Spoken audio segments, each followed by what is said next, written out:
All right, my friends, here we are live with another monthly meeting, and this meeting is going to look entirely different and be different and even better than anything we've done in the past. How you doing, my friends? Stevie, Jen, Lori, Colin, we got the whole posse here today. What's going on, Stevie?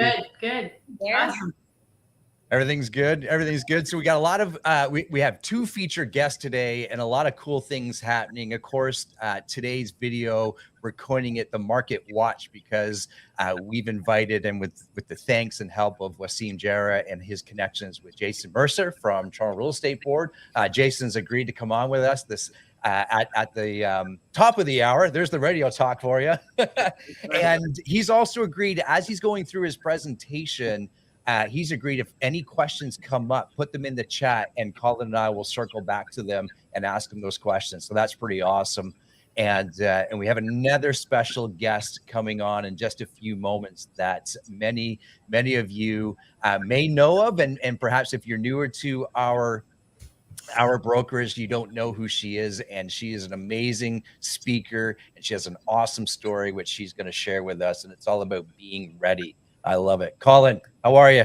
I'm fantastic, my brother. I'm excited for today's session, obviously, Market Watch. There's a lot of talks and what is happening in the market. The market going up, down, sideways, what is happening with recession, what's happening with inflation. And as leaders of the brokerage, we decide, let's get it directly from somebody qualified in the field to share that information with us. And again, thanks to Wasim for making that link to us. Now we're bringing a local economist so that we can get that true information that we can now share with our clients. Because the more information we have that we act upon makes us better realtors at the end of the day. I love it. I love it. So here's what we got. We got a few announcements that we're making and some events that we are going to be announcing throughout today's meeting. And our favorite person, Lori, is our, I don't want to call you our event coordinator because that sounds terrible, but when you put together events, it is always awesome. Lori, tell us about our next event coming up at Christmas time here. Okay, well, thank you so much, Gary. So we'll actually be having our first since COVID Christmas Gala. It's taking place December 17th at our Royal Venetian Mansion, where we normally have our events. It's actually going to be fun packed. I have a entertainer who is coming out to be part of the event. He is a mentalist. His name is Kevin Hamden. You can look him up on Instagram. He's absolutely amazing. I went to an event and he's just mind-blowing. So look him up on Instagram and you'll see what entertainment he has in store for us. It'll be absolutely amazing. He's actually going to create a video that we'll be sending out in the next few days, and it'll be interactive. He'll actually do a magic trick with you. So look forward to that. We'll also be having a 360 booth that you can rotate, take pictures, and it's going to be really fun. Again, the same delicious food that we have there, music, dancing, everything. And please note, it is a formal black and white event. So we want everybody to look sharp in their black and white formal wear. You can have black, you can have white, you can have black and white, mix it up, whatever you like. Just come out, glam it up, and just look forward to having a great time. I love it. So I want some clarity on this. So it's black and white, black and white. Can we do white and black? You can. It all depends. Okay. All right. Gary, you and I can be a pair, and we've covered the black and white. We got it. All we need is a not so black and white real estate podcast. Yes. Yeah. Shout out to the old podcast. No, this sounds amazing. I know many of us are going, and it's always a fun event to get together, especially around the holiday season. And I see some messages coming up. If you're going, put it into the chat, and we'd love to see that, because we're having Lori's worked hard on this, and I know when Lori gets excited about something, it's going to be a good event, especially with this mentalist coming and everything like that. I love it. And the good thing about this, Gary, is like we haven't had a Christmas party in 2 years or 2+ years. 2019. Yes. Wow. Yeah. So it's great that we can connect again. So I'm really looking forward to this for every one of our agent partners and the businesses that we are in connection with. Looking forward to seeing you at this event.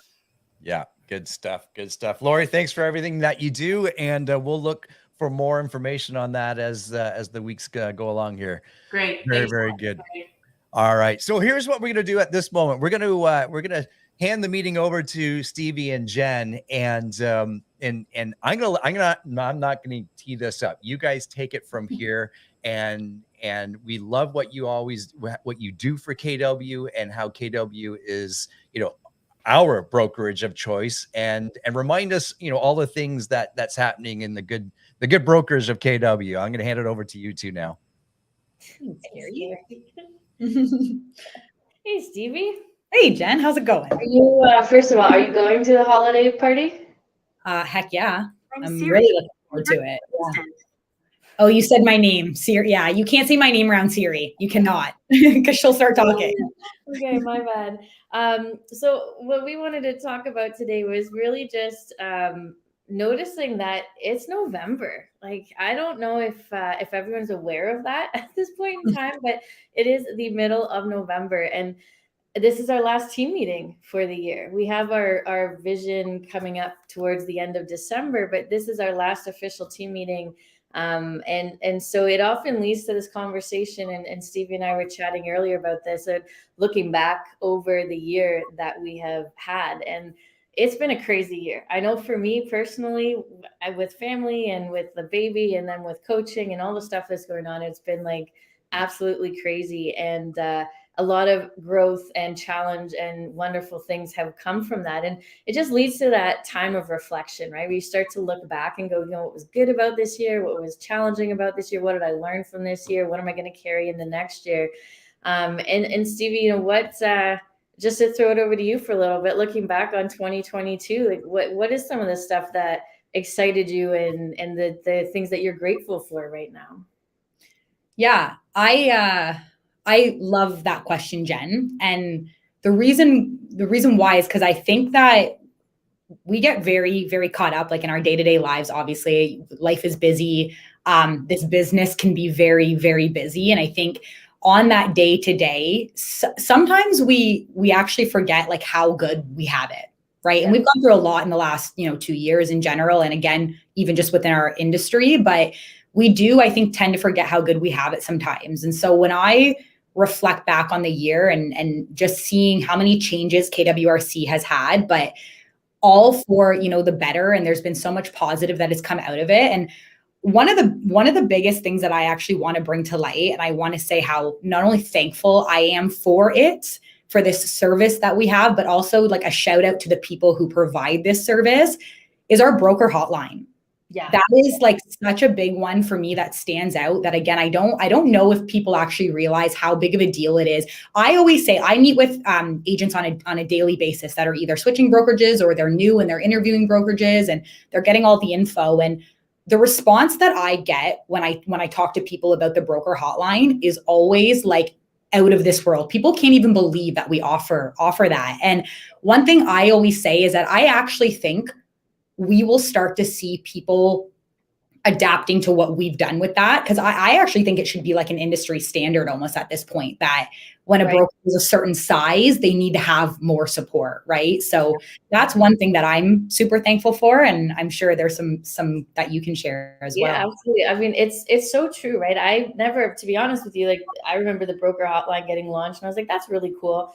And I didn't really think that much of it. And then, as you talk to agents from other brokerages and even our own agents, we have had agents. I remember talking to one lady that was coming over and she was saying that her friends from different brokerages didn't believe her that we had that because it just doesn't exist. And that was kind of their perception of it. And so it's always a good reminder to kind of go like, what are some of the things that we have that maybe we are overlooking or we don't fully understand or know how to utilize it in our business, right? And one of the things that I'm a big fan of, obviously coaching, I'm not going to harp on that too much. I think you guys hear me talk about coaching all the time. It's there.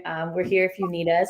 But I actually think our studio, in the Aurora office, we have a social media studio set up. I'm here right now. In the studio.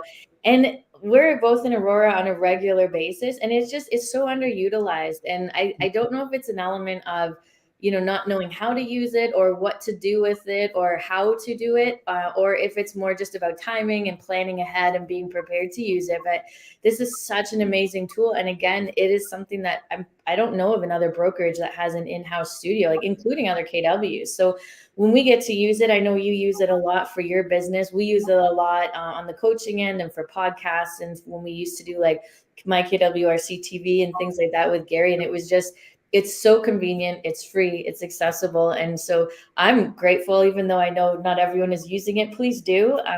But I love having that there. It's such a great tool in the tool belt, and it saves us a lot of money. Yeah. To invest in all that equipment, right?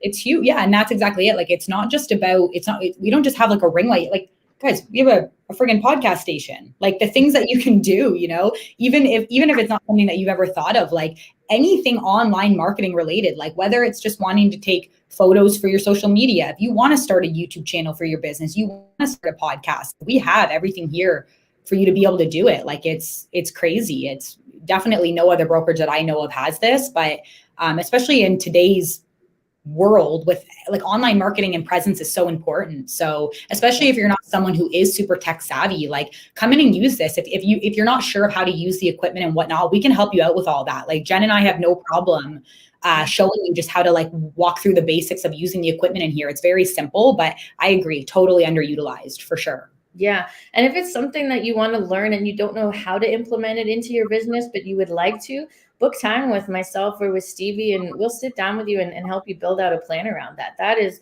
not a problem. Like, don't let that part of it, the knowledge of how to use the systems or what to do, don't let that be a factor, because it's there for us to take advantage of, right? And going back to, the broker hotline, it reminds me of just the accessibility of our leadership. Right. We were saying this in our leadership meeting yesterday. There's like 15 or 20 leaders that are available just, in the flash of an instant. You have all the coaches, you've got our ALC, you've got our broker hotline, you've got Colin and Gary and Lori and everybody, Stevie and, everybody, Stephanie, who's just so willing and wanting to help. And I guess where I come around full circle in all of this is I'm just grateful for our team, because I think everybody genuinely cares, and it excites me about what's going to come in 2023 and what the big plans are, knowing that we're kind of in the midst of those conversations right now and knowing some of the stuff that's going to happen. Like, it's exciting. And it's just this time of year always just kind of swings you back to that nostalgic kind of reflection, right? Is there anything else, Stevie, you want to add to that? Yeah, actually, another thing that I've been thinking about a lot lately, I don't know, it's come to light a couple times, so it's made me think and reflect on it. But another thing that we do as a brokerage that probably gets really overlooked, and there are some of you watching this that maybe don't even know that we do this, but one thing that I think is huge for real estate agents that we get here as a brokerage is our brokerage actually does daily payouts. And so what does that mean? It means we as a broker, we actually spend more money, not that matters, but we spend more money to actually do daily payouts, meaning that when a deal closes, you guys as agents get paid as fast as possible. There are a lot of brokerages out there that only do payouts either once a week or on certain days like Tuesdays and Thursdays or whatever that looks like. And honestly, I even know of a certain online revenue sharing company right now that is struggling majorly with getting their agents paid. Like, it's taking months to get their agents paid. So could you imagine, like with us as agents, we already sometimes wait months for a deal to close to see a paycheck. Imagine having to wait an additional few months just to see that paycheck. Like, I couldn't even imagine that. Well, I think a lot of people can't afford that, right? When you're trying to run a business too, it's a part, the environment and the team behind you is a big piece of that business running effectively. So when you get into situations like that, that's a big problem, and it's not conducive to being successful, definitely. So yeah, I think there's a lot that we overlook, right? And before we jump on from this topic, I know we're talking a lot about this, but 'tis the season. I don't want to overlook Gary and Mary Fernell and all the work that they've done with my KWRC, the website as well. I know we all use it. It is the centralized place for our entire brokerage at this point. And everything that's on there, from the training and the registration to our trust ledger and information for new agents and broker of record information and everything else. I know there's training videos, there's all sorts of content on there. It's just invaluable. That site has just become such a centralized piece of our culture and our brand. And It's made it easier for us to do our jobs. It's made it easier for our agents to get to and access everything. And it was a great idea, and it's been executed at a high level. And I love that we have that. And I think it's something to, be thankful for as well. So I think on that note, we'll wrap up our little session of gratitude. If you guys have stuff you want to throw in the chat or the comments and stuff that you're grateful for, or information or stories that have happened throughout the year that you want to share. I know it can be cheesy sometimes, but it's nice to reflect and, get the warm and fuzzies and feel good about the year that we've had as a team and as a community. So, yeah. Oh, Gary, we can't hear you. Gary, your audio. I will say what Gary's thinking. No, do it. No, do it. No, I was gonna say, yeah. No, that was really good, Stevie and Jen. And it's important a lot of the times that we come from gratitude, because when we're coming from gratitude, we attract so much more great things into our lives. So that was wonderful. Thanks for sharing that. Truly appreciate it. Thank you. What he said. Yeah. No, that's fantastic. Those are our team leaders. You did remind me of a lot of great things that we have, and you forget that you have them when you don't have them. So Yes. Little things like daily payouts, our studio, the website, the support, the tremendous amount of broker support that we have. Fantastic. Dive into it. We don't want you to use everything, but we want you to grab onto one thing and use it. Absolutely amazing. Good stuff, my friends. Thank you. All right. We'll say bye to Stevie and to Jen for a few moments. Colin, we have your guest speaker, and she's ready. I think she's just getting set up. You got to be an event with her as the host last week. Why don't you set this part up, and VJ will give me, or Via will give me the thumbs up when she's ready to go here. And yeah, there she is. All right. Welcome. Colin, over to you. You're muted there, Via, but Colin, over to you. All right. Via, I would just like to introduce everyone to Via. Via is just an amazing speaker. She's the head of Place. She's also the head of the industries at Place. She's also the president at Ben Kenny Brokerage. And she's someone who's committed to helping the people around her, committed to helping women build and generate wealth. She has a lot of titles associated with her name. I call her friend. And Via, it's just an honor to have you share a couple of minutes with us, just talking about, your story and putting in the work that requires success. So over to you. Thank you very much, Colin. Sometimes people know me from my Empire Building podcast. So if any of you guys are listeners to Empire Building, I would love to hear from you in chat. I co-host that with Wendy Papazan, Sarah Reynolds, and Seychelle Van Poel, and it's super duper fun. So if you don't, maybe you can start. Okay, Colin, this is not Zoom, so I'm going to try to share my screen. Okay. Now I know why you were asking me questions. Let's just see if this works. Go ahead, Gary. I don't know. I'm going to try. Oh, no? Wait a minute. Window. Oh, it works. Okay. Well, I'm waiting for it to show up on my end. Okay, beautiful. You can see that. It says predicting the future. You can also see all my tabs up there. I can tell. Yeah. So Colin and all, this is me 10 days ago, 9 days ago. This is me 9 days ago. This is me in New York City, kind of. It's actually me in between Staten Island and Brooklyn. That's the Verrazano Bridge. If any of you guys have ever done the New York Marathon, you would recognize it. That is the starting line. So about 55,000 people competed in that marathon last Sunday, and it's a bucket list for a lot of people. It was certainly a bucket list for me, and that is me on mile 1 of the marathon, smiling at the photographer, and that is me failing the marathon.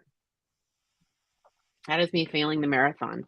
I got to mile 17 and I had to pull off the course, just couldn't do it. I sustained an injury, which is what happens, by the way, when you undertrain and attempt a marathon. You get injured. At some point, your body will give out unless you have sort of a pretty amazing baseline of fitness, and you'll fail out because you'll pull a muscle or you'll do something because your muscles just aren't ready. They're just not prepared.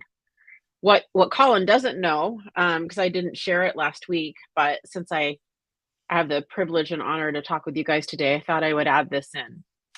This is me a couple months ago in September in Patagonia, Chile. One of the most beautiful, spectacular, probably if not the most beautiful place I've ever been to on this earth. It's pretty incredible. And that is me on about mile 10 or 11, attempting my first marathon. New York City was actually my second one, Colin. I don't know if you knew that. And this is me failing again. This is me failing again. I hit a little over a half marathon on that one. So I came to New York to try to finish the job, and it didn't work. It didn't work. So, you know, I have a feeling there's a lot of lessons in finishing a marathon. And side note, it's unfinished business. I will finish a marathon. Not sure when, but I'll do it. Really? I always hit my big goals. I don't always hit them in the timeline that I prescribe. And while that's not what our topic is today, Gary Keller taught me that. He really subscribes, I should say, to that rule that on the really, really big stuff, when you're growing businesses and doing really big things, you try to hit it when you hit it, but timeline isn't as important as hitting it, right? We don't always hit it in the timeline. Doesn't mean we give up. So I wanted to add this in because I didn't attempt one marathon this year. I attempted 2 marathons. And here's what's interesting. What's interesting is this marathon was September 11th of this year. And I knew October 15th or so that I wasn't going to complete it. How did I know that? How did I know a full month before the marathon that I wasn't going to complete it? The reason I knew is because everything you do in any type of endurance training is for the future. Anything you do is 60, 90, 120 days in advance, right? And you cannot make up for lost time. And as I started approaching the marathon, I realized I had not put in the proper amount of time in my shoes on the pavement. I knew I wasn't going to hit it. This isn't something you show up to the starting line and say, hey, I'm not going to finish this marathon. That happens. But you don't know that for sure, right? You know at a certain point of your training prior to the marathon if you're going to hit it or not. I never hit my I'm a walker. I do a little walk jog, but I never hit my 21 miles prior. The farthest I went was about 17 miles. And there was a gap even, that was like early August, and I got sick. And I just knew when I got sick that was going to ruin my arc before I started tapering. I knew it. Then after Patagonia, I was healing myself and I just never got off the saddle to prepare for New York City Marathon. That's really what happened. That's really what happened. Why would I pull up a prospecting slide though? We're talking about me failing on marathons. I think you could make the correlation, right? Everything we do right now, because we're in November, is for when? Is for when. I'm not seeing the chat. I'm not seeing the chat. But there we go. I just went to comments. Yeah. Everything that we do now, guys, I just want you to like put it into chat. When are we going to start seeing the results of every phone call we make today? When do we see those results? Do we see them today? Oh, you're seeing sometimes that 90, 120 days out. Certainly when we see the closings, Colin, right? Now, 90 days, I would say, is on average, because what I also want to be careful of when we talk about this is, you know, on average means you're going to see some closings in 30 days, right? You're going to see some in 120 days. My longest conversion was about a 4-year conversion, where I just met with somebody, he got sick, put everything on hold, and I just stayed in touch with him, and down the line, they ended up hiring me, right? So sometimes this is on average, right? But on average, everything we do now, we can predict our future because we know what's going to happen in 90 days. So I don't know if you guys have read a book called Fanatical Prospecting. If you haven't, I highly recommend it. In fact, it's a really good like group book to read for real estate agents. When I read it with my team leaders. I recently have been the president of Ben Kinney Keller Williams. So I did run. I'm transitioning. I'm in place now. I don't know if you can see my thing, but I have been running 8 market centers, about 1,700 agents, and of course 8 team leaders, right?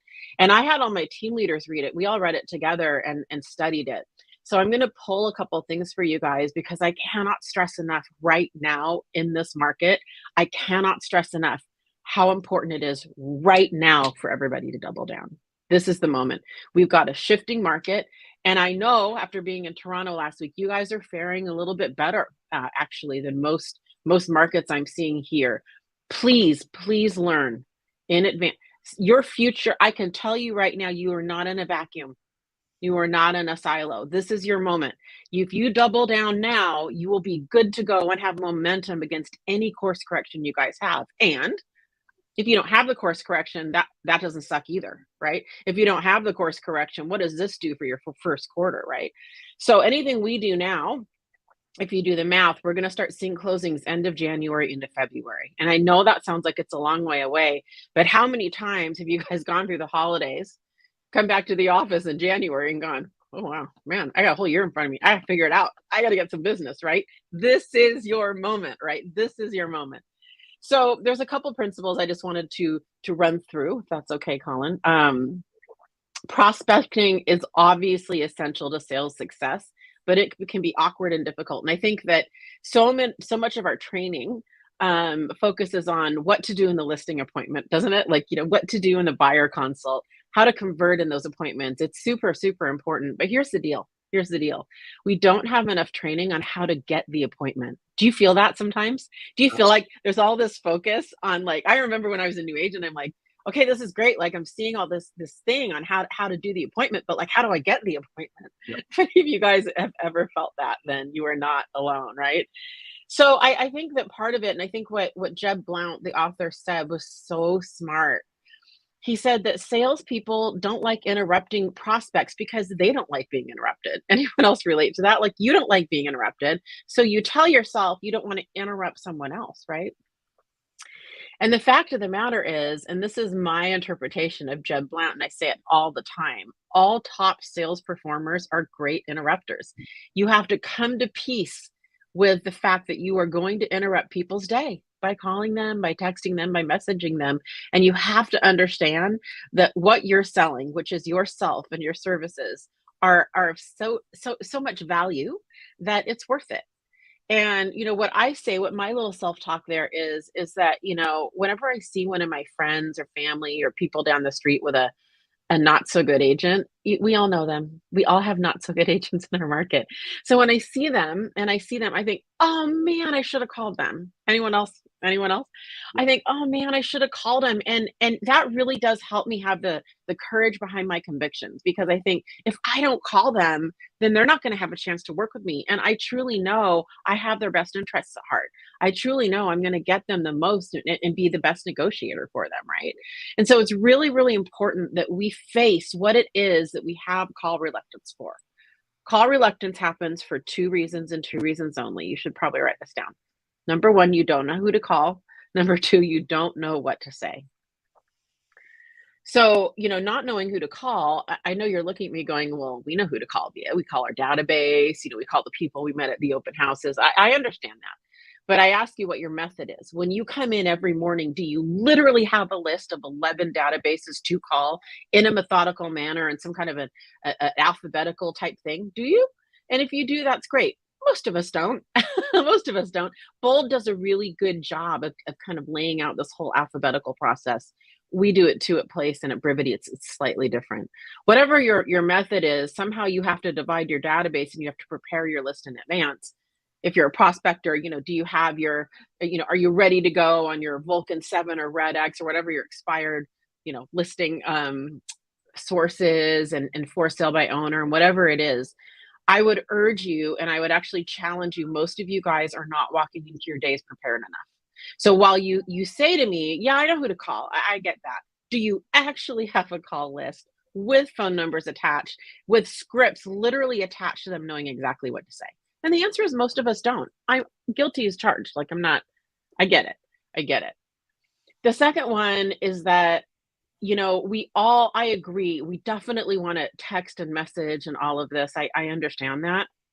But don't forget to text to call. And what I mean by text to call is, hey Colin, I have something I wanna run by you. Can we have a call in about half hour? We can use texting, but we cannot avoid that phone, guys. We cannot avoid it, even if you're Gen Z or millennial. I know I'm a little older than you. I'm a Gen X, but we can't avoid that phone. You just can't. Most powerful salespeople use the phone or in person. That's just the deal. A lot of you guys do really well at open houses too. All right, we'll breeze through these because we're running out of time.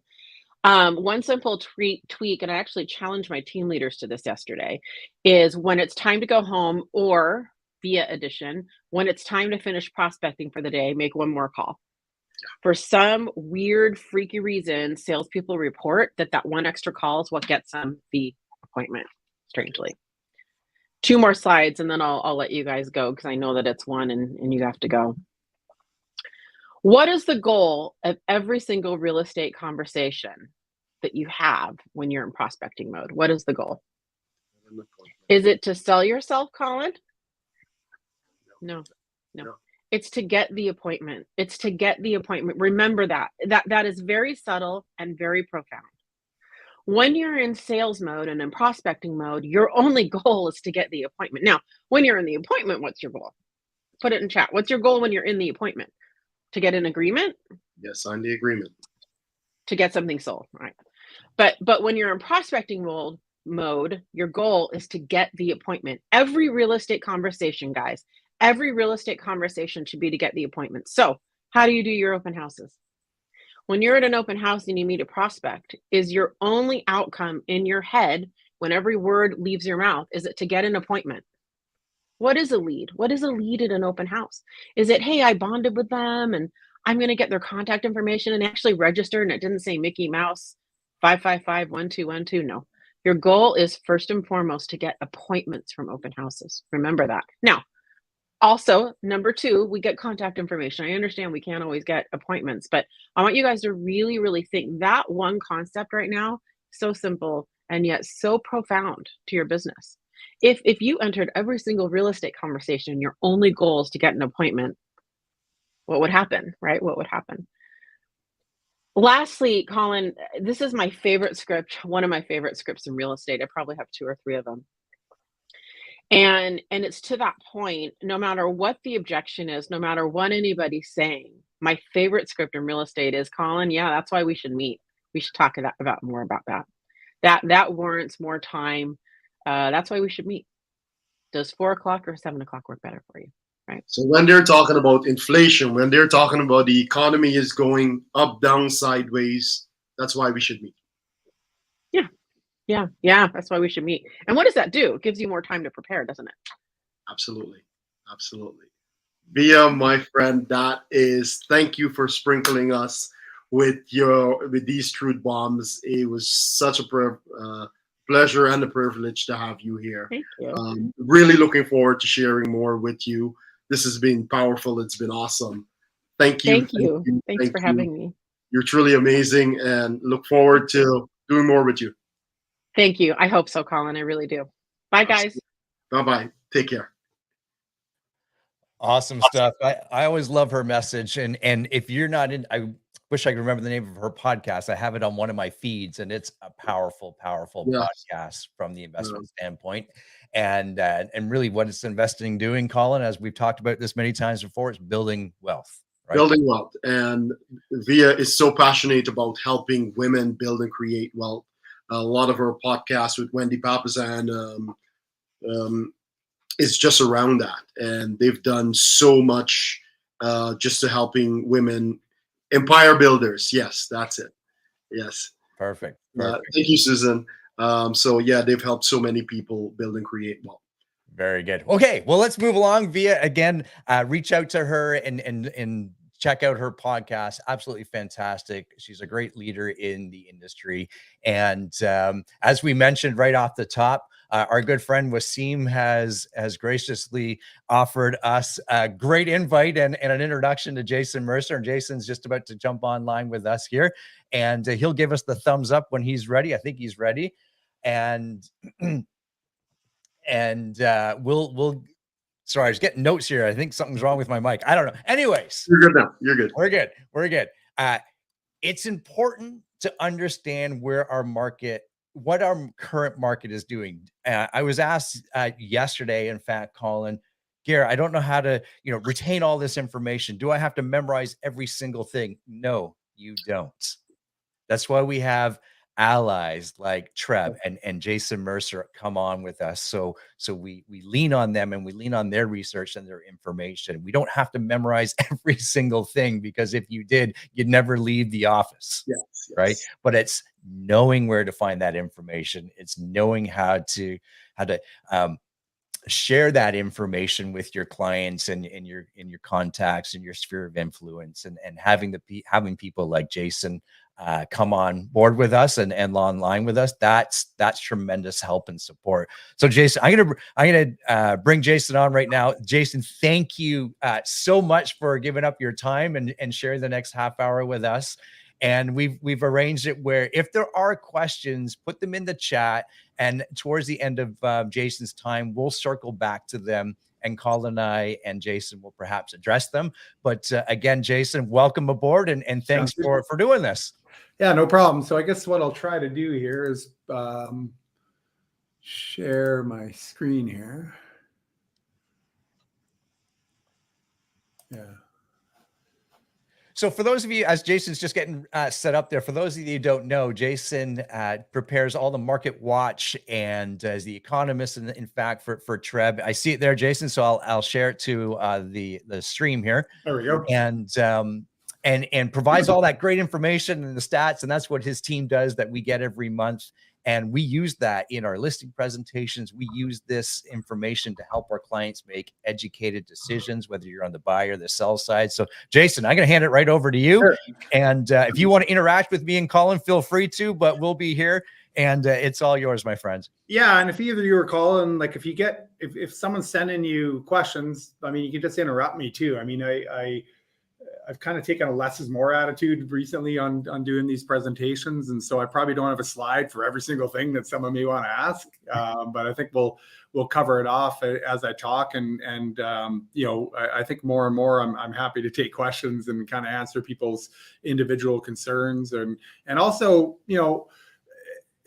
having 70,000 members and system users and being able to interact with all of you, and more as things have opened up, and we got our AGM this week, so I'll be talking with more people.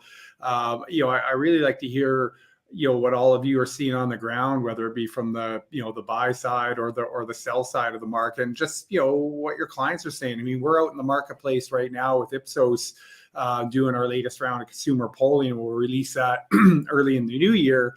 But it's always also interesting to hear your interactions with clients and potential clients to kind of provide extra credence to what we're seeing in our polling and the stats and everything else. And so I think that's as important today as sort of discussing what you're hearing and what concerns you may have versus a few slides that I'll show you. So I'll jump in, and it is important when you think about how important the realtor and TRREB members are to the housing market and broader economy. For every transaction that's reported through TRREB's MLS system, we've estimated in conjunction with Altus Group that that results in about $70,000, give or take, of additional spin-off revenues to the economy, right? And if you think about it, it makes a heck of a lot of sense, because when someone's getting ready to buy a house or they're getting ready to sell their house, it may undertake some renovations, and certainly afterward, they're going to take advantage of professional services. They're going to take advantage of moving costs, etc. And all of that adds up to 70,000 on average associated with each one of those transactions. So you're talking about billions of dollars in additional spin-off expenditure that accrues to the economy. And that, at least in part, supports jobs across a number of different sectors of the economy. And it also provides revenues to all three levels of government. Right. And so when we get into a time of more uncertainty and we start to see sales trend lower like we have over the past year or so, obviously, it's concerning from, our industry's perspective and obviously, your business and buying and selling real estate and helping people do so. But it's also concerning to the broader economy, right? Because these are local linkages. Most of those linkages that I'm talking about, that $70,000 is very local. right? So those are really strong benefits versus other sectors where a lot of that ancillary spending may, go outside of the province or even outside of the country, right? And so when we see government policy or we see monetary policy impacting the housing market, it's impacting, the economy in a big way. It's also impacting revenue generations. So thinking about the city of Toronto, and we've railed on and on and on about, the double land transfer tax, et cetera. And so now we're coming up to a budget where we're literally reporting sales are down by 30, 40% on a year-over-year basis. How do we account for that? And this gets directly to that, those spin-off expenditures and spin-off government revenues that accrue from these transactions. And by and large, it's the realtor that's facilitating those transactions. And so every year when we have Ipsos undertake their polling for us, we find that approximately 80% of people that say, hey, I'm planning on buying a home over the next 12 months, about 80% of those people say I'm going to use a realtor. And I'd argue that number ends up being higher than that, because you have people that are focused on the new home market that initially think, well, hey, I'm just going to go into a sales center, I'm going to purchase a home off of plans. But generally speaking, a lot of those people end up using a realtor to make that transaction as well. We know the cooperation between realtors and builders is very strong in the GTA, and I'd argue that as we go into these more uncertain times, even more new home buyers will be looking to tap a realtor for their expertise as well. And so a high percentage of that overall economic impact is facilitated by you. So, give yourself a big pat on the back. But it's also, when we're talking about the housing market, generally speaking, we're talking about the transactions that you're involved in on a day in and day out basis. And the other thing I wanted to point out is that oftentimes when we think about TRREB, we think about the greater Toronto area proper, right? The city of Toronto and those inner regions, Peel, York, Halton, Durham. But the reach of the TRREB member has gotten much greater over the past decade or so. Certainly, coming out of the recession and the initial government policy changes that followed that sort of housing market related downturn in the United States, that had an impact on affordability because of mortgage lending guidelines and what have you. And so you started to see people look further and further afield to meet their housing needs, because, you could look to places like Hamilton or Guelph or Barrie or Peterborough or what have you and say, look, I can get a house that meets my needs for less money out here. So obviously that's a positive from an affordability perspective. And what did a lot of these home buyers do? Well, they tapped their existing realtor and said, look, can you help me? I can't afford to look in the city of Toronto or these inner suburbs. I got to look further afield. And what we see from this chart is that, over time, if you look back to 2007, before the recession, only about 7% of our member base's transactions were outside of the GTA proper. Year to date through 2022, that's getting on a third, right? And so that really speaks to that affordability crunch that's come about over the last decade or so, and how our members have helped their clients accommodate it. Like, if I just said, look, it's up to 30%, and we didn't have the benefit of this chart, we'd say, well, it's based on COVID and everything else. People are looking further afield because they were working from home. But in reality, COVID just kind of magnified a trend that was already playing itself out over the last decade. And now here we are kind of going more to a hybrid or even a back to the office scenario in 2022, and that share is even increasing further, right? And so it's got more to do with that broader affordability and people looking further afield to deal with that affordability crunch than just a shorter term impact of COVID-19 and being able to work from home and that type of thing. And we can look at it on a map too. So if you look at this first map, you see, the GTA largely in green. You're seeing, 90% plus of transactions. And this is information we got from CREA.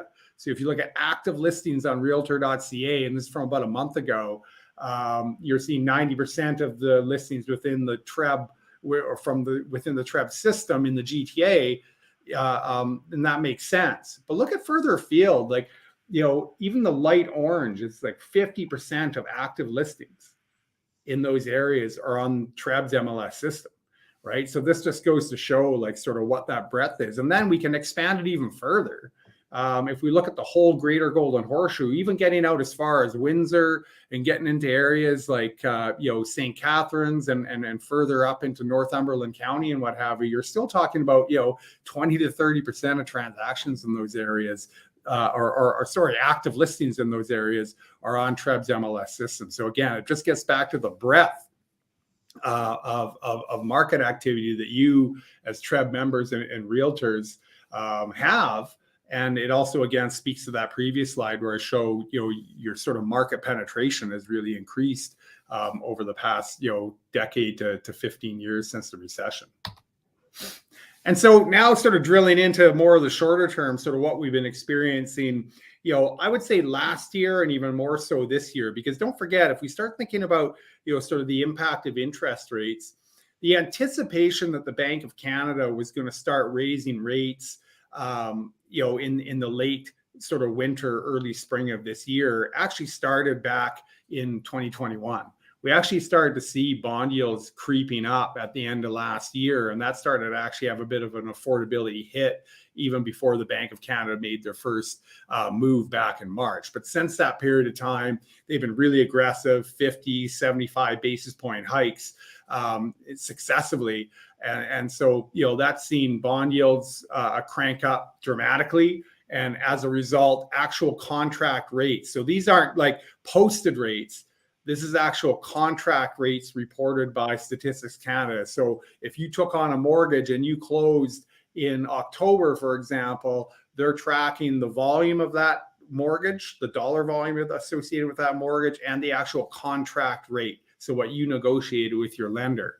And then, we use multiple sources because there's a bit of a lag in getting that data. So we use sort of other sources to sort of guesstimate, what those contract rates are going to look like at closings through the end of 2022. But suffice to say, we saw a bit of a blip downwards in the summertime when people were negotiating mortgages. But over the last couple of months, we've seen that edge back upwards, notwithstanding, the bit of the dip in bond yields that we saw last week, because I'm kind of anticipating what closing rates are going to be based on people negotiating pre-approval, say a couple of months ago or what have you. And so, very high borrowing costs relative to where we were this time last year. But it's important to point out that higher borrowing costs notwithstanding, we're actually starting to see the affordability crunch feed through into sales, before the Bank of Canada made its move.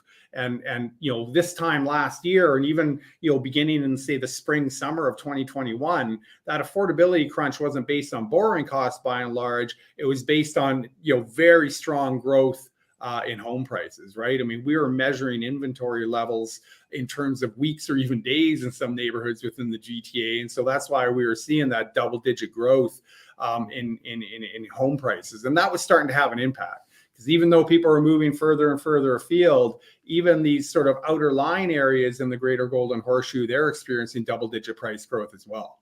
And so that affordability crunch started to push more and more people to the sidelines.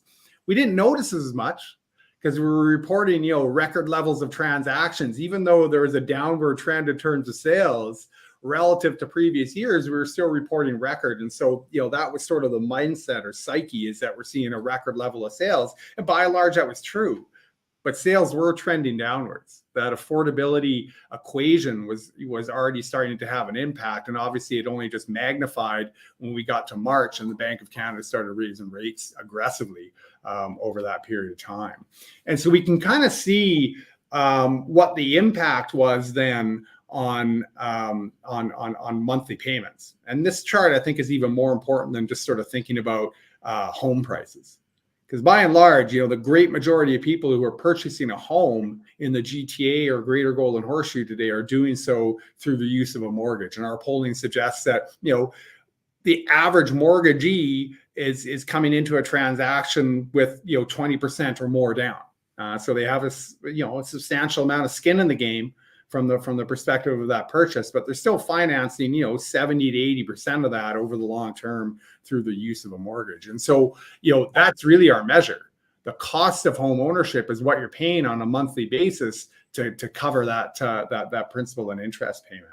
And so if you look back to, February 2021, you could see that, we'd essentially seen sort of a flat line. In terms of average mortgage payments, because number one, 2018, 2019, we'd start to see a bit of a flat line in pricing. and mortgage rates that actually trended lower a little bit, and then even further as we got into the COVID period. And so lower rates were offsetting stronger price growth. But we kind of got as low as we could get in the winter and spring of 2021 in terms of borrowing costs, yet we're seeing that double-digit price growth. And this is what I'm getting at, that the affordability hit, started impacting the market long before the Bank of Canada started raising rates. And then initially that was just on the back of rising home prices, and we couldn't go much further down in terms of borrowing costs. And so you start to see that monthly payment trend move upwards. So the point where, even, if you look at February, March 2022, there was a drastic difference on a year-over-year basis in terms of what people were paying. And then obviously on top of that, we started to see interest rates climbing upwards. And those first couple months, we didn't see as much movement in price on the downside. And so we got, north of $5,200 a month for the average closing price. Jason, may I interrupt for just a moment there? I find this chart really intriguing. And I think you had mentioned it with the loan to value. People were coming in typically at about 70 or 80% loan to value. Yeah. Or that's what they were financing. Are you saying that people were perhaps moving up, and, selling their home for whatever rate or the value that they sold for, and taking on more of a mortgage?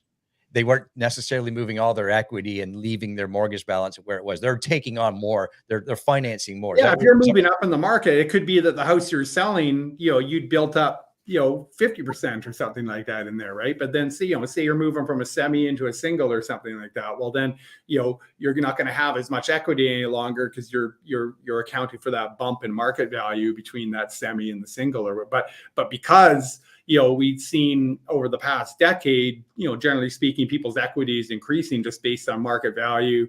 And certainly during the COVID period, the savings rate was very high as well.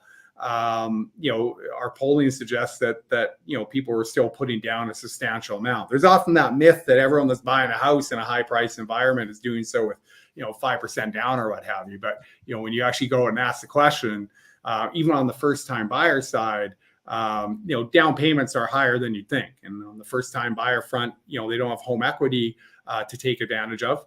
But they may be taking advantage of their parents' home equity or a gift or what have you to kind of get that down payment where they need it to be, right? Especially in an environment like the GTA, where in most neighborhoods you're paying north of $1 million, and so you're not able to take advantage of mortgage insurance or what have you. So you got to have that 20. And I know I've seen some data in the past, and I don't know if you have it available or you've seen it as well. Is that those down payment funds and the gift, say from the family or the parents? Do you have data on that, or you? I don't have direct data. Like for example, like I know some of the bank, like I think Ben Tall at CIBC, because they have access to because people have to provide like gift letters and everything else when you're putting together your kind of mortgage package or application package, and so they kind of have that on a micro basis that they can gather up. Ours is based on sort of polling. So people say like, where's my source of down payment from? And we sort of bifurcate that between existing homeowners and first-time buyers. And so obviously you get into the first-time buyer side, and you have RSP and savings outside of an RSP, but gifting is always sort of a big chunk of that pie. But obviously on an existing homeowner front, a lot of that down payment's coming from parlaying the equity in your existing home to that new purchase, right? Good, thank you. Yeah. So, this gives you a sense. And one thing I think that's important to point out is we kind of see that inverted S there over the last few months, because we did have the mitigating impact of lower home prices. Because if you think about what happened since, say, March, April of this year, is that we did see a pretty immediate impact on price. And that makes a lot of sense. If the majority of people are really thinking about the cost of home ownership in terms of what their monthly payment is going to be, and you're active in the marketplace and saying, well, I can't go above $5,000, right? Like that's where I'm at based on, my household income and everything else. And so this price doesn't do it for me. And if there's enough people in the marketplace that are kind of on that margin of affordability, then you start to see prices get forced lower, because the market starts to understand like this is sort of the price level now, given where interest rates are. And so just switching back to the previous slide, as we've seen closing prices trend lower and trend lower really aggressively, right? Almost as aggressively as the Bank of Canada was raising rates over that period of time. We've seen those monthly payments flatline, whereas over the course of about a year and a half, we were seeing a pretty steady upward trend in that average payment. It's kind of flatline now, right? I mean, give or take. But so that shows you that, dipping prices, has had a pretty big impact on the market and what that sort of monthly payment is going to be. The notion that, monthly payments are just continue to trend upwards and upwards and upwards isn't really the case. And we start to see that now feed through into pricing behavior. If you look at, what I'm estimating, closing prices are going to be at title transfer through the end of the year, that's kind of flatlined. And that's on the basis that really since the midsummer, if you look at our Market Watch report, after seeing a pretty steady decline, pretty aggressive decline in selling prices, that's leveled off. And we kind of leveled off from that, $10,000-$15,000 below 1.1, 1085 to 109, something like that is kind of where we've been at. We're continuing to trend that way through November. And so I do believe, and I've said it in our past few releases, that pricing has found a bit of support. And so we're not seeing as much market activity, but for those people that are active in the marketplace right now, those types of monthly payments, they're making that work. And so, sort of thinking forward, well, what are we going to see in terms of rates? And well, number one, the Bank of Canada in their last announcement, they raised rates, but they also suggested that their rate tightening cycle may be coming to a close. Yes. I think most market participants are anticipating, one more move on the Bank of Canada's part, and then maybe taking a bit of a breather. And so you're starting to now see, like, if you sort of compute what the market thinks fixed rate, midterm bonds, like say a 5-year bond, where that's going to go over the course of the next year, you're actually starting to see now a downward trend, right? And so that's good, that if that turns out to be the case, then that'll feed through into mortgage rates starting to edge lower as well, at least on that sort of fixed term front. Because what's the anticipation? Well, number one, it's anticipating that the Bank of Canada will put their rate tightening cycle on hold. And number two, with rates at this level, the anticipation is you're going to start to see a bit of a slowdown in economic growth. Remains to be seen whether we're actually talking a recession or whether we're just talking a slower pace of growth. But regardless, eventually what that means is you start to see the Bank of Canada move in the other direction. And when you're looking at these sort of midterm, say, bond yields, what that's really saying is that over time, you're going to start to see rates average get lower. And the only way that can happen over the long term is for short-term rates to go in the other direction. And so there is that anticipation that if we start to see inflation get in check, we start to see a bit of a slowdown in economic growth, the Bank of Canada will start to have room to sort of move in the other direction to make sure things don't go too far in the opposite way in terms of overall economic growth, in terms of the labor market and what have you. So Jason, to provide some clarity on that, for those of you that perhaps this is new information or you weren't aware of this, our mortgage rates, as Jason's pointed out here, our 5-year fixed rate follows that bond yield rate.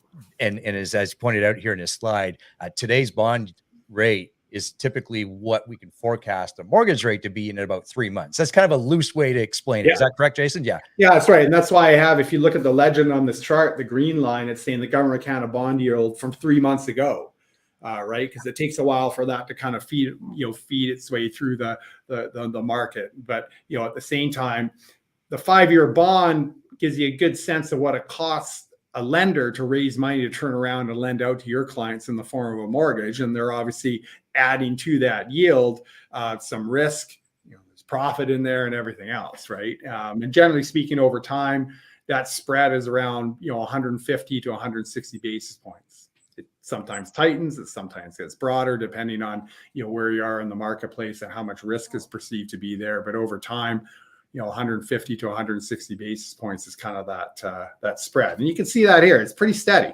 right? Yeah. Even during periods of higher or lower risk, it stays relatively steady. And so that's sort of the demand side of the market. I put a lot of slides in here showing like where sales are in that, because I think that's been pretty, sort of well documented. I mean, sales are off pretty substantially, since definitely the summer. We've been pretty steady at down by about 40%, give or take, in comparison to last year. But the sales trend on a monthly basis, especially once you account for seasonality and that, it's actually starting to flatten out too. And so, there's a certain number of people that had the financial flexibility to account for higher rates. And those people are still active in the marketplace today. And some of them are quite actively taking advantage of the lower prices that we've seen over the last few months. And so I think that's why, we're finding a little bit of support. Another reason why we're finding support is that, other factors driving demand remain in place. Right. And so, a key factor that drives housing demand, and I'll broaden the scope of housing demand to account for both ownership and rental. Right. But our population doesn't grow in the GTA and even broader Greater Golden Horseshoe, but for immigration. And we're the single greatest beneficiary in Canada of people moving here from other parts of the world. They want to take advantage, obviously, of the cultural diversity that's built up over time. But they also want to take advantage of that economic diversity. I mean, we're creating jobs across, a broad swath of sectors, from goods production and construction through to high value added service or tech, legal, financial, and what have you. So, if you want to move to Canada and you want to get a job in whatever your specialty or line of work is, chances are you can. I mean, there's still, even with interest rates up, even with, perhaps some dark clouds on the economic horizon, there's still a ton of employers out there across a number of different sectors that are having trouble meet their employment needs.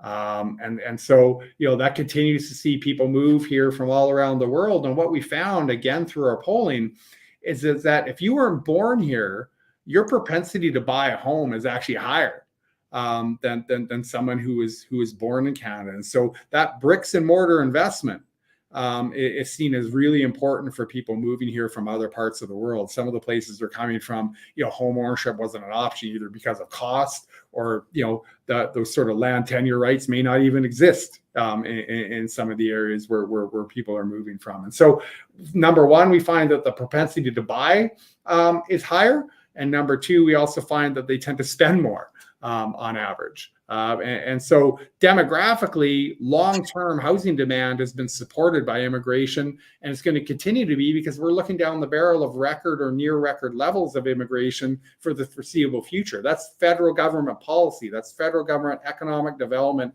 policy, is to see a higher level of immigration to support the economy and to support, growth as we come out of the pandemic, and moving forward, if we do go into recession, that'll hopefully cushion whatever blow we experience. And so we've seen very strong, immigration into Ontario as we've moved out of the COVID-19.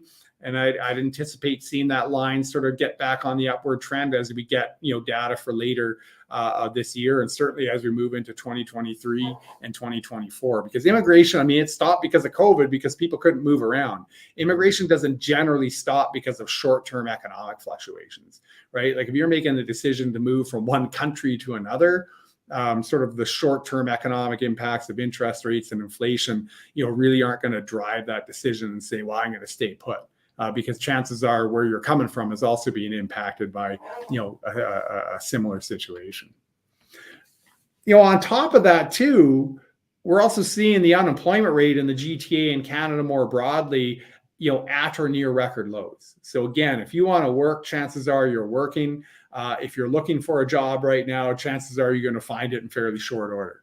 And in some sectors, you're seeing wages and salaries keeping up with inflation, even at higher levels that we've seen over the past year or so. And so again, population growth, very tight labor market, that's supportive of longer term housing demand. And so as people come to terms with higher borrowing costs, I anticipate seeing, demand start to pick up. It's already sort of flatlined. It seems to have found some support. And chances are you'll start to see it move in the other direction as people come to terms with higher borrowing costs and maybe price adjust a little bit further as we move forward. And so why is that an issue? I mean, that seems like a pretty positive comment that I've just made. But the problem is that they're going to be up against a record low in terms of inventory. So as we start to see demand turn in the other direction, or even stay where it is right now, you're seeing, new listings over the last couple of months have been a decade or even, decade and a half lows, right? And so we're not seeing any kind of movement of people who are sort of in a stress situation, economic stress, sort of moving to sell their home because, they have to. We haven't seen rising borrowing costs forcing people out of their homes. In fact, it's the opposite. We're seeing new listings down in comparison to where we were last year when prices were moving upwards really strongly. And so the concern then is that, medium to longer term, if we don't get our house in order, pardon the pun, on the supply side, well, we're just going to be getting into another period of accelerating price growth and affordability issues. And so that's why in our recent press releases, while we've certainly spoken to the short-term impacts of higher borrowing costs, and that's important, we've also said, don't lose sight of the fact, don't let, this temporary dip in transactions, it shouldn't let policymakers off the hook, right? At the local level, at the provincial level, you should still be focused on ways that we're going to bring on more housing to meet the needs of all these households that are going to be moving into our region from other parts of the world. Because if we don't, 10 years from now, maybe we're not benefiting from that same level of immigration. Like, it's great right now to hang our hat, on economic growth, on the fact that people continue to move here from all other parts of the world. But, eventually you're going to see companies and you're going to see households say, well, look at, like, the GTA is great place to live, great place to do business, but we can't afford to live there. Right? We can't attract people any longer to live there. So we're going to have to look elsewhere. And we've seen, the impact of that in the United States. You think of the San Franciscos and Bay Area and everything. Now people are in Austin, they're, wherever. We don't have as much of that option in Canada, right? So we've already seen that spread out of the GTA to the broader Greater Golden Horseshoe. Well, where are people going to look beyond that? There's not as many sort of medium tier centers for people to look to. And so it's not just the GTA's problem, it's Canada's problem in terms of, if we don't deal with the supply issue and we continue to see tight market conditions and we continue to see accelerating price growth, that's an economic development issue. That's an economic growth issue. And so, it's very important that we see some movement, and we have. I mean, credit where credit's due. If we were having this discussion 5 and 10 years ago, I'd be accused of sort of throwing a monkey wrench into the policy gears, saying that, well, Jason, you just don't like seeing slower home sales, and so you're leaning on this supply argument. But if you think about the local level, if you think about the provincial level and the announcements that have been made over the last couple of months, I think we are headed in the right direction. But we got to make sure that these positive policy announcements turn into shovels in the ground. And it's not just, the ownership side of the market. This is just looking at our latest Ipsos polling from last fall. It's a little bit long in the tooth now. We'll be coming out with new data in the new year, but it's not surprising that we haven't seen much in the way of new listings, because intentions to list were actually down this time last year, and saying, are you planning on listing your home over the next year? The answer was, no more so than we had planned to list our homes this year. So even though we were seeing strong price growth at the end of last year when we did this polling, there was only a small percentage of homeowners that wanted to take advantage of those equity gains, mainly because they weren't convinced that if they sold their home, they're going to be able to find another one that meets their needs, right? And then you have that vicious circle on top of that. Well, if I'm not going to sell my home, I'm going to renovate my home. Then what happens? Well, now you're in it for at least another 10 years. And maybe even more importantly, you're changing the nature of the housing stock forever, right? Because if I had, think of like a traditional North Toronto 2-story detached home, right? 600 square feet of floor. But, if I wanted to move into a bigger house, but didn't feel I was going to be able to find it, well, maybe I add another 300 square feet of floor.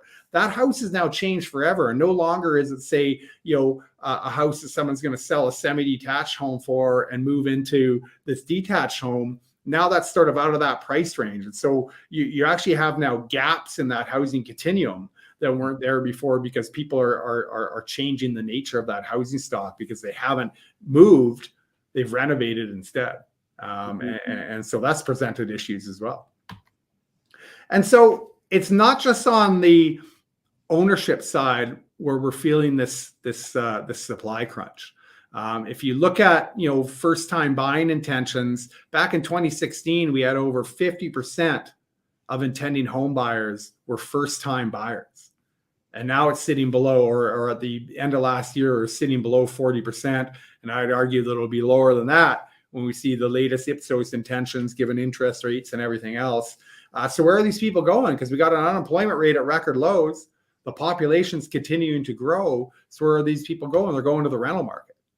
And so, as you know, through TRREB's MLS system, we're tracking by and large condominium apartment rentals, right? And so, it makes sense that 2020, 2021, renter households were affected much more so than ownership households by the pandemic. They tended to be in jobs that were at the lower end of the income spectrum, those sort of service sector jobs that were impacted the most by lockdowns and other sort of health restrictions. And so you did see a downturn in the rental market. You did see a downturn in average rents. But those have quickly rebounded to the highest levels that we've seen as we move through 2022, because if you're not buying a house and you got a good job, you need a place to live. And so now there's a ton of competition between would-be renters, to the point where, 1-bedroom and 2-bedroom condominium apartments, we're seeing double-digit year-over-year growth in those rents. And so, always bear in mind the supply issue is not just for ownership housing, it's for rental housing too. And we need to see both, come online. And when you think of the rental market and you think about where the supplies come from over the last decade, it's almost all on net, but on the back of condominium apartment investors that have brought their units to bear in the marketplace.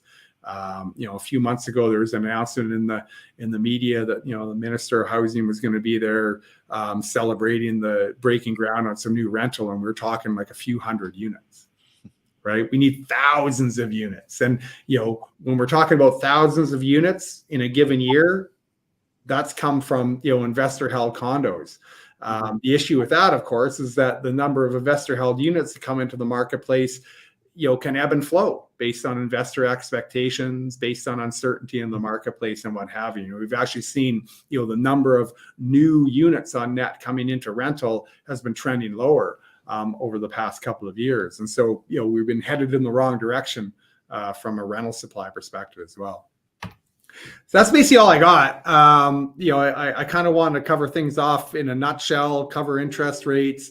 I wanted to, hammer home that supply issue, which maybe is a little less top of mind given, the short-term impact of borrowing costs and monthly payments and what have you. But, with that said, I'm happy to answer any questions people have and sort of have a further discussion. Appreciate that, Jason. One of the things that stood out to me during the presentation, and it's one of these things that I didn't really know, but I thought I knew, and you just validated it, is when we have a tremendous amount of immigration come, the one thing that you mentioned that stood out was immigrants will call it, versus if you're born in Canada, they actually have a high determination to purchase here. 100%. Yeah. Yeah. And I liken that to, we often think, wow, our prices are really high. And now do first-time home buyers get into the market? We can have all those conversations too. We're blue in the face, but I don't want to pick on one of our other provinces, but, look, when we look at the valuations for some of our investment properties, say in a Moncton or somewhere else, we're like, oh my gosh, we're going to go buy 2 or 3 of them. Is that kind of the mindset when people come here, is, wow, our real estate is valued so much less than what they're used to from where they perhaps are originated from? I think it could be in some centers. It could also be that just, the ability to purchase real estate, in some parts of the world as well. It's just not as clear cut. Like in Canada, if you can come up with a down payment and have a job, that qualifies you for a mortgage, you can buy a house. Like no one, like it's not that clear cut and that sort of smooth in other parts of the world. And on top of that, if you're talking about cities where there's a huge population density, you're right. I mean, it's just not an option even from an affordability perspective as well. And number three, like look at if you're moving to Canada, even if you don't have a ton of money and you can't purchase a home right away, if you think about, well, where ultimately do I want to park the money that I'm making, that sort of tangible asset that housing is, or that real estate is more broadly, is appealing for a lot of people because, it's not abstract. Owning equities, owning bonds, owning mutual funds is sort of one step removed from that sort of tangible asset class, right? And so, and over time, I mean, people see it as a good investment. And once you realize you're in an area like the GTA where there's a finite ability to bring on more supply, that seems like an appealing investment, whether it's an investment to live in or you're buying a property and you're going to rent it out. Oftentimes investors are sort of painted with a bad brush. When we've met with, different levels of government and of different political stripes, are also often talking about, well, how do we build things without having investment? And you think about the condo market as an example. Well, without investors, the record level of number of cranes that are in the sky in the GTA versus other centers in North America, that doesn't happen. Like you can't get those developments off the ground, and you don't ultimately see that ownership and rental supply come online because the investor, think of any other sector of the economy. You have a primary producer, you have a wholesaler that's going to take that and warehouse, quote unquote, that good or service, and then they're going to sell it to some end user. In any other sector of the economy, that's just par for the course. That's how things work. Right. In real estate development, you have investors and they're painted with a bad brush, even though essentially that's what they're doing. If they're purchasing a home at the sales center off of plans and saying, well, I'm going to take possession of this 5 years down the road, they're essentially warehousing, right? They're betting that they're going to be able to sell that for a profit or rent it out for a return at some point down the road. It's no different than any other sector of the economy. And ultimately, that's how we brought on more supply, especially in that condo segment, especially in the rental segment. So, Jason, now that we're starting to see an increase in rental costs, because of lack of inventory or interest rate, and like you rightfully said, the different prices has been mitigated by the high interest rate. Are we going to get to that point very soon where rents are going to be so high, it's just better to just go buy again? I think it's possible. I mean, I think ultimately a lot of people who are renting and certainly over the last year or so that have moved into renting versus buying, it is more of a short-term affordability issue. And if you're seeing, once you lock in your rent, if you don't move, you're kind of locked in. I mean, obviously you're going to see inflationary increases and that. So, once you're there, you're there. But if we start to see people account further for higher borrowing costs, or we start to see borrowing costs edge lower, I think you're right. I mean, and you don't even necessarily need to get to the point where your rent and your mortgage payment is the same, because some of your mortgage payment is going to principal as well. And so if you can cover that nut, then chances are you're going to make the jump from rental into ownership, if you can afford to do so. I think the average household will, stretch their household budget further to make a mortgage payment than they will to make a rental payment, because they're paying themselves to a certain degree. Even with interest rates where they are now, you're still seeing a substantial amount of principal being paid down on a monthly basis. Even in the early days of a mortgage, and so you're building equity, that way as well, and people realize that. I remember, and I say this almost every month, Colin, a mentor of both you and I, he once said, Jason, sometimes it's not the cost of the money, it's the access to the money. That's the most important thing, right? Yeah. And sure, we're seeing higher interest rates, which kind of negate some of the sales and the valuations. But Jason, I gotta say thank you, a huge, tremendous thank you to you for providing your time, your intel, your information, the continued work you do for us as members every month. And I've never had the opportunity to meet you. I hope we get this chance in person to shake hands, because I got to say a huge thank you. The TRREB year in review report, that 100-page document that comes out every year. It's approximately February it comes out. Yeah. I've used that for more presentations and my own information and educating our agents here and my clients over and over again. Friends, that is one of the best reports put out every year. I look forward to it every year. Thank you for doing it every year. Hey, no problem. It's coming February 10th. So, we're putting it together as we speak. Like I say, Ipsos is out in the field doing the work they do. And so, over the next couple of months, that all comes together. So, I appreciate the plug, and I hope everyone, reads the report and takes part in the event if you're able to do so. And, I look forward to talking with all of you. Like I say, if we're at a TRREB event, I'm hoping there'll be more and more of them. Even, we're seeing an uptick in people getting sick and what have you, but I hope we're seeing more and more in person over the next few months, and we can chat about the market and everything else. Very good. Well, again, thank you, Jason. Thank you for your time, and keep up the great work. We'll meet one day soon enough. Thank you so much. Thanks, everyone. I appreciate it. Take care, Jason. I know. Fantastic. That report is phenomenal, by the way. So February 10th, you have it now in your calendars. Watch out for it. And you might think, oh my gosh, 100-page report or more. Colin, you've seen me do it before. It is outstanding. And that gives us enough ammunition as professionals to address any concerns that our clients might have. We can speak intelligently to the market. That's it. Exactly. Okay, we got a few things to finalize here before we set you on your merry way. So let's go back to our little screen share here. And yes, family reunion is coming up real soon in February, and a number of our agents are signed up to go. Let's watch this little video promo.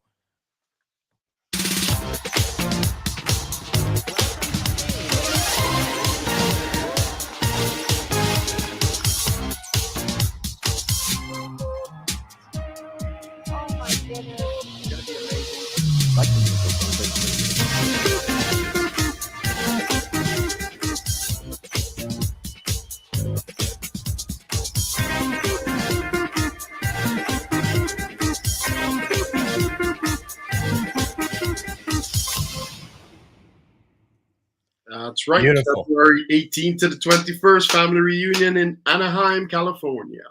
And I know there's a ton of people going. If you're going and if you're online with us, put it in the comments there. Just let everyone else know that you're going to be there.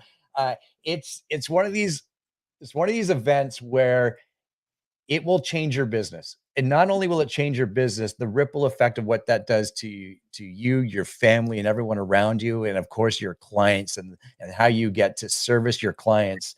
If it's just one silly little sentence that changes everything, it can totally set you on a new trajectory. I know, why do a lot of top producers go to this every year? Because they learn every year. And it's why Colin goes back every year. It's why I will never miss another one.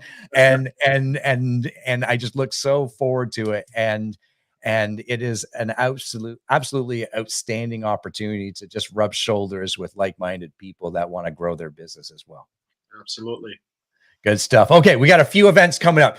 This Thursday, Terry Hastings is driving all the way down from her neck of the woods, 3 hours, to be with us in the office, setting expectations and having tough conversations with clients, because those conversations are coming up more and more and more, Colin. And we need to be, we have to have a self-awareness on how to have these conversations, right? And that's what Terry's going to be talking with us on Thursday. You can see there.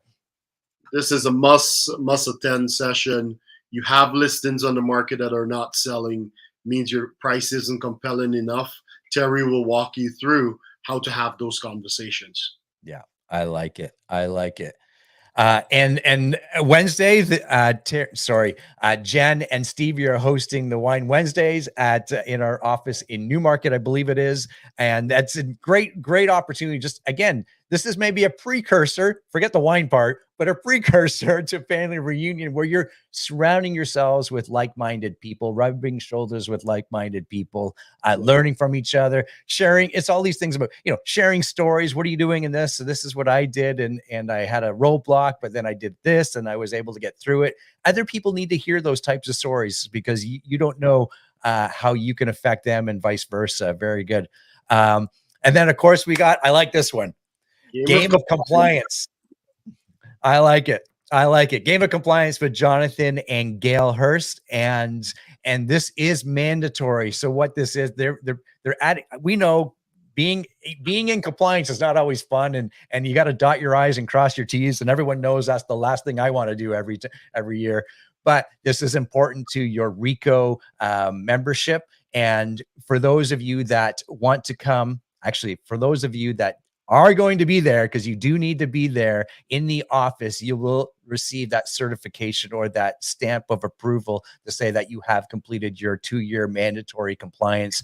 Jonathan and Gail are going to make it fun, and as well as a great learning environment. So that's coming up on the 23rd. Very good. And Colin, this is back.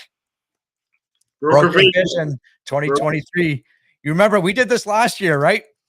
I loved it last year. Broker Vision is where we just do a year in review.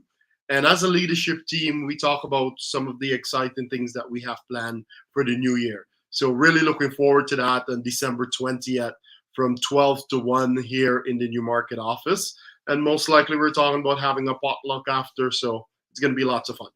Yeah, lots of fun. So watch out for that. And I want to thank, all of our guests today. And of course, to Via, go tune into her podcast. Absolutely outstanding information and inspiring. I mean, I think that's the biggest piece here. And of course, to Wasim for helping us get connected with Jason. I know sometimes stats and numbers, it kind of gets lost on us, but it's important that we know where to go find them. It might not be in your wheelhouse, but you have the resources here at KWRC to offer value to your clients. And Jonathan and I were in a group yesterday where we talked about every agent has the same set of tool set that they offer their clients. Mm-hmm. What every agent doesn't have is your own individual value proposition. So we provide great value here from our leadership team, from Stevie and Jen and the coaching team. If you don't know your value proposition, you will never be hired. And I'll say it as bold as that. The moment you get clear in your value proposition, and if you need help with that, reach out to Colin, myself, especially Jen and her coaching program. They and her will help you get very clear on your value proposition, because we need that going into 2023 to make it an outstanding year. All right, my friends. Colin, wish us goodbye. And I mean, there was a lot of great information we had here today. And like Via said, she didn't finish the marathon because she didn't put in the work prior. And this is where it comes time for us to put in that work, because we know what the new year will look like. We know there's still going to be low inventory, but we're putting in that work now. Homes still have to sell. People are still going to buy and sell.